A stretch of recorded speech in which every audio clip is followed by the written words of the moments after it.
Women in media, gender inequality within New Zealand and beyond.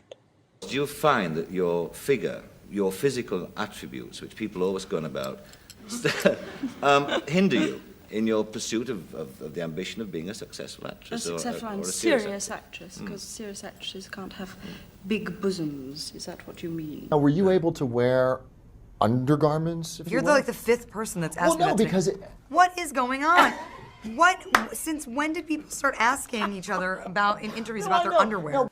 You see, if I was a guy and I was sitting here with a cigarette in my hand, grabbing my crotch and talking about how I make music because I love fast cars and fucking girls, you'd call me a rock star.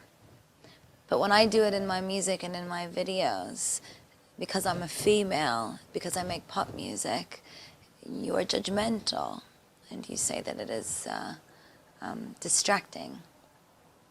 I'm just a rock star. The way in which women are portrayed in the media is heavily reliant on how the media chooses to present them. Within film, women are placed within the same stereotypical box, playing either the love interest, sidekick, or victim, usually being extremely sexualized within these roles. In 1985, Alison Bechdel, a graphic novelist, developed the Bechdel test, its main purpose being a measure of quality female presence within film. The test was also known as the rule and states that in a film there must be 1. At least 2 named female characters, 2. The woman must have a conversation, and 3. The conversation cannot be about a man. Over 40% of films fail to pass the Bechdel test.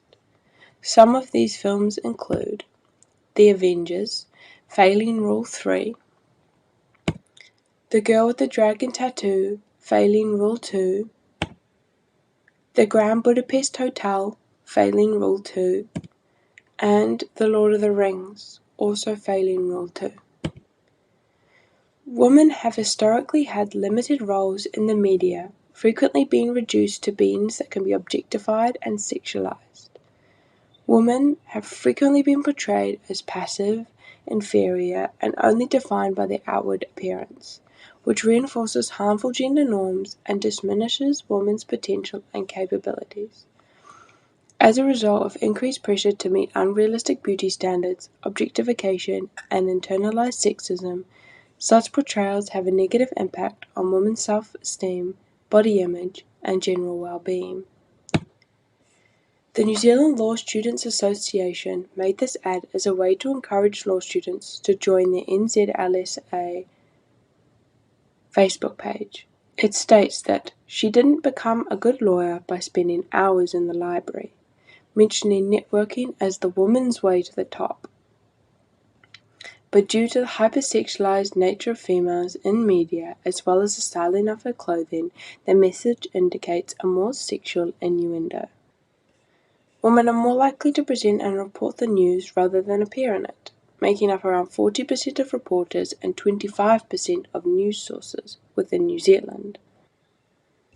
Within New Zealand, women make up 44% of all employees in the screen industry, which includes production and post-production, contracting, broadcasting, distribution, and exhibition, according to the New Zealand Film Commission. This means that almost half of the sector itself is run by females. However, only 19% of featured film development applications that receive funding specifically include a female director between the years 2011 and 2016. The graph shows the gender of employed directors within New Zealand, the blue indicating male and the purple indicating female. So although there are women that work within these sectors, there are large limitations on what they are able to achieve due to things such as lack of ability to receive funding. This is greatly related to the idea of muted group theory. The muted group theory developed by Edwin Ardner provides insights on how marginalized groups, specifically women, face limitations in expressing themselves due to dominant language and communication systems in the media, leading to underrepresentation, stereotyping, objectification, and trivialization of their experience and perspectives. This emphasizes how language and communication frameworks are frequently developed from the viewpoint of dominant groups, making it challenging for marginalized groups to fully express themselves. Women are depicted in media using language and narratives that support stereotypes or stifle their voices. They may be given fewer speaking roles or represented using simplistic and one-dimensional characters that undermine their diverse experiences and perspectives. There is a history of women in the music and film industries experiencing sexual harassment and sexism in the workplace, deeming these industries unsafe for women. Amplify Aotearoa reported that 70% of women in the industry experience bias and 45% of women do not feel safe whether they be working in the music industry or as an audience member attending shows. A Screen Women's Action Group survey found that out of 476 respondents, 2/3 said either experienced or witnessed sexual harassment while working in the film industry. The survey also found that respondents had not reported the instances to their production companies out of fear of negatively affecting their careers by speaking out. Nicole Thomas, an ex-worker of the major music label Warner Music New Zealand, talked about the gender imbalance in the music industry. She said, "The whole culture, not just in New Zealand music, but in every industry around the world, has been very male-skewed." This brings relevance to the muted group theory, which suggests that people attached or assigned to subordinate groups may have a lot to say, but they tend to have relatively little power to say it without getting into a lot of trouble. Their speech is disrespected by those in the dominant positions.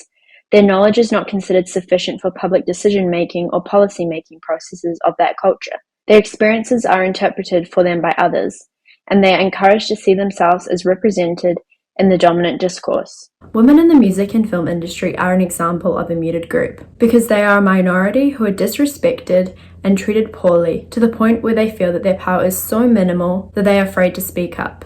In January of 2021, many New Zealand artists spoke out on the unsafeness of the industry.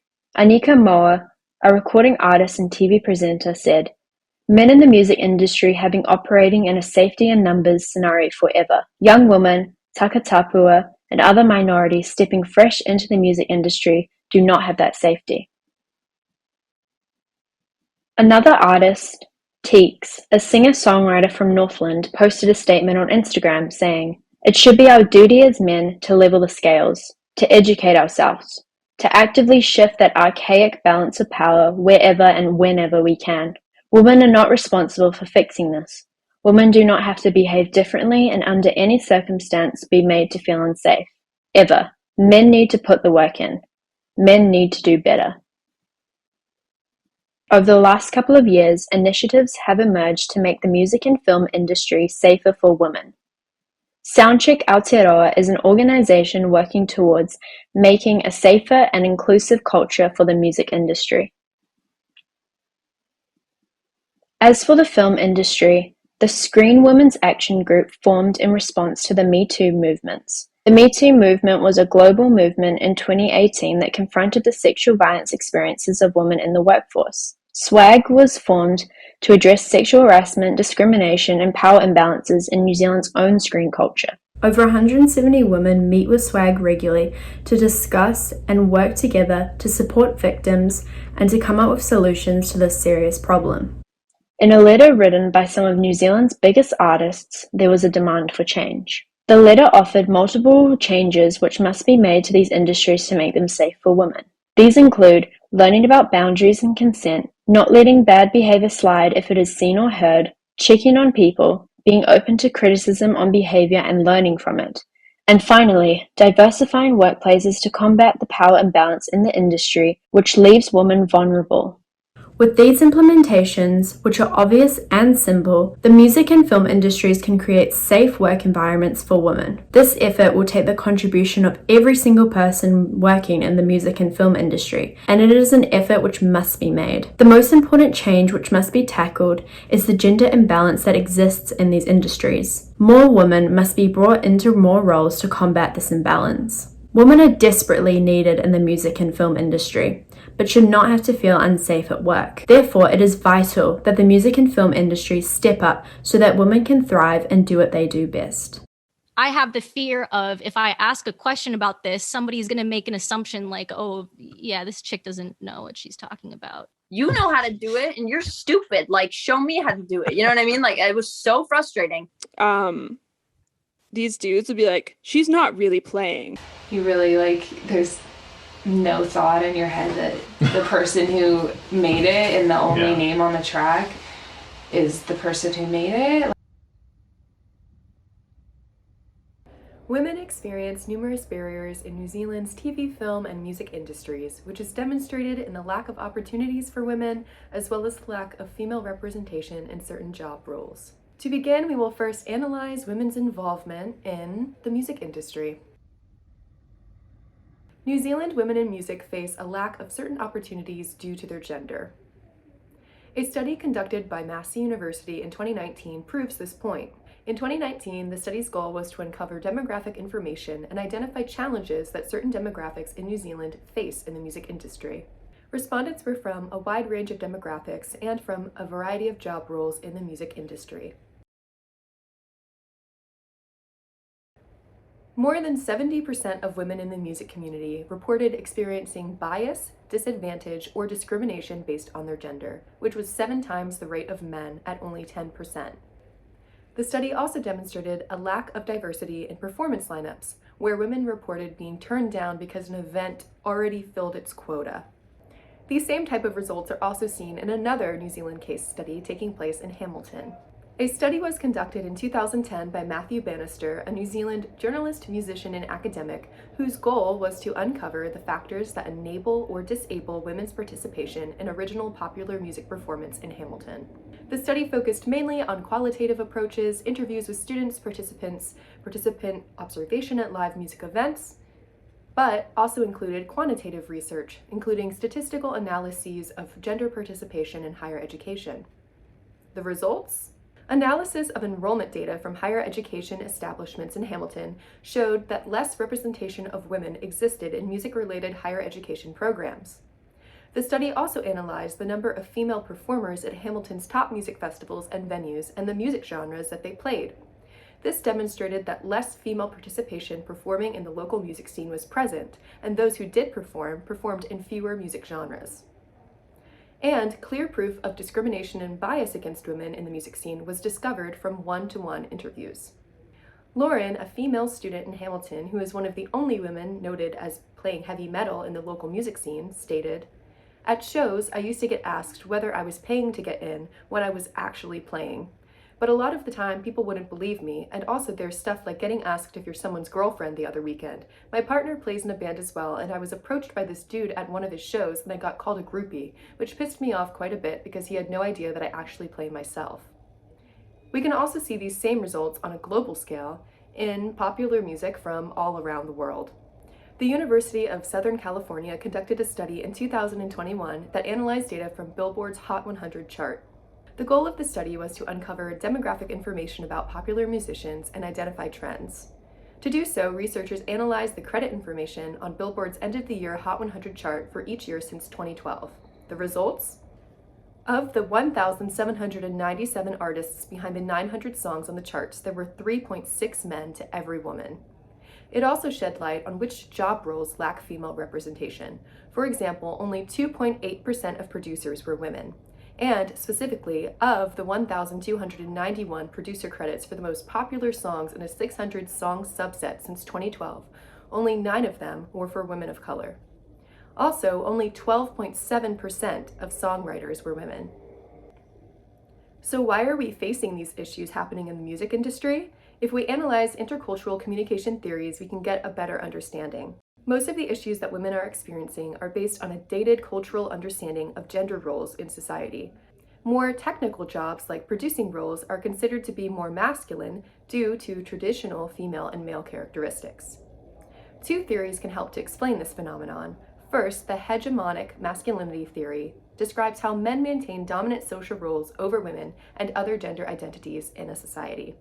We can see how these roles are played out in the music industry, with men having maintained their majority of being songwriters and producers. Gender performativity theory can help us to better understand why gender is thought of as a binary construct and how to reshape this line of thinking.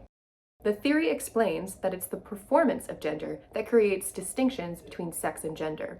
Gender is formed from external perceptions rather than innate identities or differences. So, in the context of the music industry, enough people are continuing to abide by traditional gender-specific behavior that is creating the gender divide in the music industry, even though artists, no matter their gender or sex, may have more similarities between their identities than what meets the eye. The presence of discrimination and bias and the lack of representation in certain roles is clearly true for women in the music industry. But this same pattern can also be seen in a similar way for women in the TV and film industries as well. Similarly to the music industry, the New Zealand TV and film industry has long been a male-dominated field. This can be traced back to 1977, when New Zealand director Gayleen Preston started working on film sets. She was the only woman in the production team, leading to her colleagues giving her the nickname Bruce. While the industry has come a long way since then, it's important to acknowledge that gender disparities still exist. There are still significant challenges for women in the industry. Unconscious bias and limited opportunities for top creative and technical roles such as directing and cinematography continue to hinder women's advancement. To gain insights into gender disparity, funding bodies like New Zealand On Air and the New Zealand Film Commission have started monitoring the roles women have in the productions they fund. However, their findings highlight the ongoing gender gap. In 2017, New Zealand On Air's diversity report revealed that women accounted for only 34% of directors on television projects they funded. Shockingly, women made up just 10% of directors of TV dramas. Fiona Samuels, a prominent figure in the New Zealand film industry, shares her perspective on the challenges faced by women. She points out the frustration of seeing projects with no artistic, audience, or craft superiority being chosen over her own work. She is quoted saying, "You don't want to put yourself in a position where you've got a chip on your shoulder and you think your own work has been discriminated against. You're really wary of that kind of thinking. You want to have a robust attitude towards it. But nonetheless, if a pattern does seem to emerge and you're looking at projects that are supported and you're going, I don't see that artistically that's better. I don't see that it has a larger audience. I don't see that the craft level is higher. I genuinely don't see why that one got through and mine didn't." After a while in that situation, you start to think, is it the woman's situation?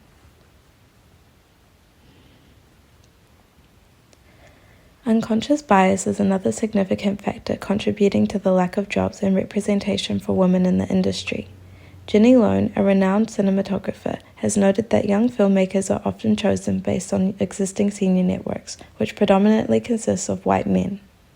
This perpetuates a cycle of limited opportunities for women and other underrepresented groups. Representation in decision-making roles is crucial to combat this bias and create a more inclusive industry. Gender disparities in the entertainment industry extend far beyond just film and television. Associate Professor Susan Fontaine's recent analysis highlights a concerning trend in New Zealand, where women are often confined to roles such as presenting and reporting the news rather than holding influential decision-making positions. This lack of transformation within journalism is unsurprising considering that men predominantly occupy key roles and newsrooms can foster a masculine and sometimes toxic environment. The observations made here reveal a clear picture of gender bias and underrepresentation in the New Zealand TV and film industry. Despite some progress, women still face significant hurdles in accessing prominent creative and technical positions. Factors such as unconscious bias and limited opportunities and the perpetuation of existing networks contribute to this ongoing gender disparity. While organisations like New Zealand On Air and the New Zealand Film Commission play essential roles in supporting and funding diverse projects, additional efforts are required. Industry professionals, decision makers, and society as a whole must actively challenge unconscious bias, create equal opportunities, and foster a culture that recognises and encourages the talents of individuals of all genders. While there is still a strong need for improvement for women in the media industries in New Zealand, there has been some positive progress made. For instance, many organizations have been created to empower women in the industries in New Zealand and beyond. And there have been improvements for women in terms of popular music. While the numbers still need improvement and more change is necessary, globally, the presence of women in media industries is increasing overall. New Zealand is ranked 17th out of 140 for the Gender-Related Development Index, or GDI. It's also ranked 14th out of 80 for the Gender Empowerment Measure, or GEM. Overall, the country is ranked number 5 in Global Gender Gap Index. And the gender pay gap in New Zealand continues to trend downward.